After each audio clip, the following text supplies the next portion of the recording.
Why do Star Wars vehicles have legs? Let's be honest, walkers aren't exactly practical. They're top-heavy, slow, and those legs are obvious weak points. So why do the Empire and other galactic factions insist on using these cumbersome machines?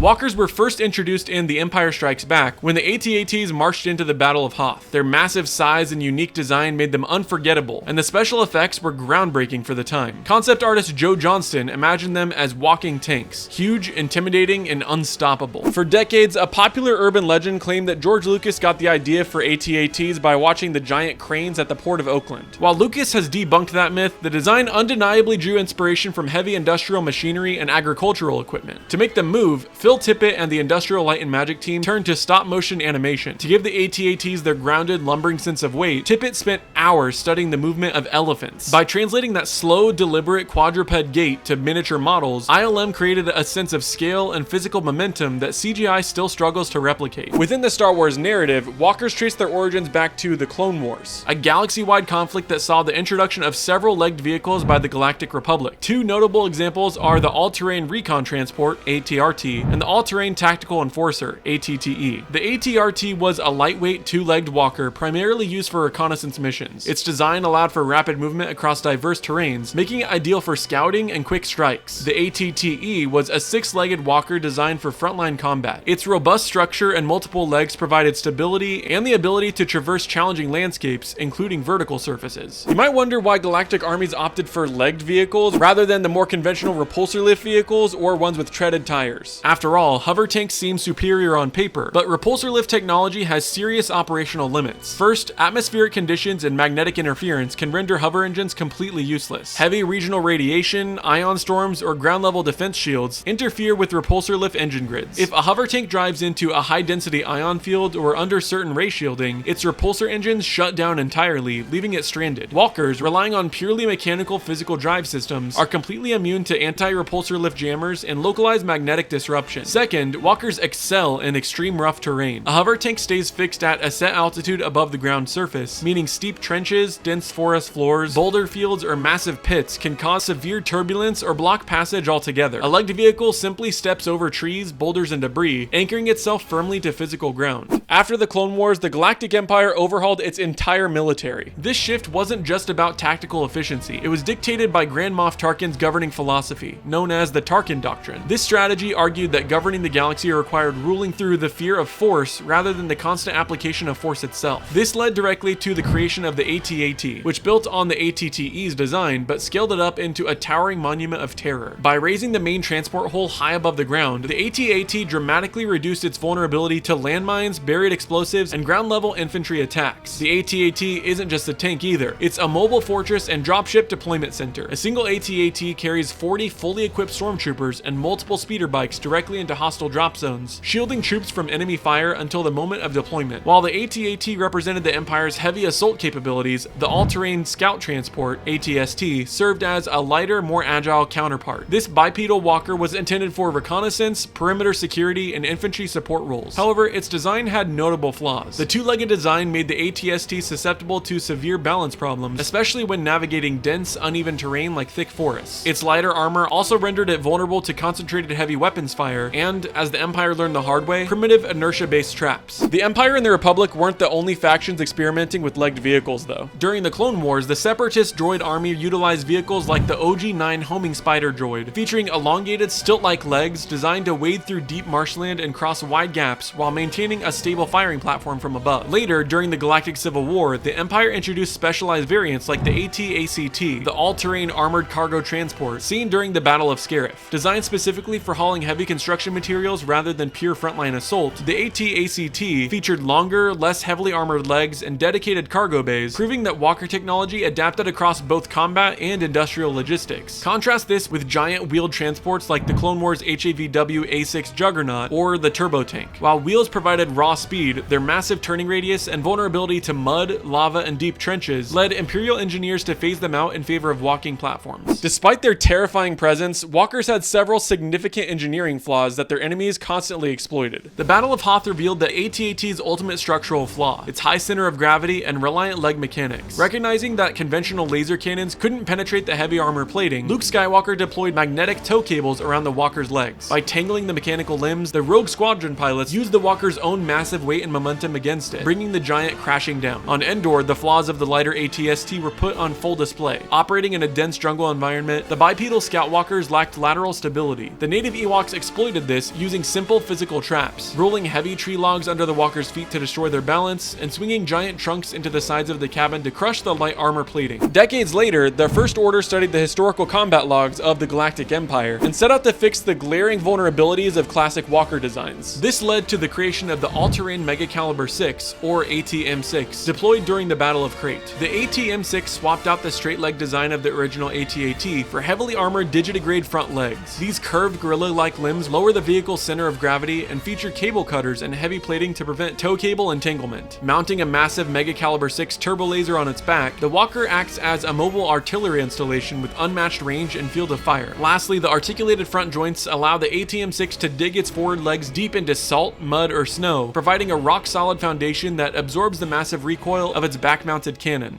Beyond their functional roles and technical evolutions, walkers remain supreme instruments of psychological warfare. Their towering stature, shadow-casting holes, and mechanical thrumming gait are intentionally engineered to strike panic into opposing forces long before a single shot is even fired. The sight of a line of AT-ATs cresting a ridge signals to an enemy force that resistance is futile. By prioritizing intimidation over sleek efficiency, the designers of Star Wars war machines ensured that these walking leviathans achieved victory through fear alone. Walkers may not seem practical by traditional military standards, but within the Star Wars universe, they represent a calculated balance of terrain adaptability, intimidation, and raw force projection. The real reason they have legs, though? They look pretty cool. And that's all for today. If you enjoyed the video, don't forget to like and subscribe, and let me know in the comments which walker is your favorite. Thanks for watching, and I'll see you in the next video.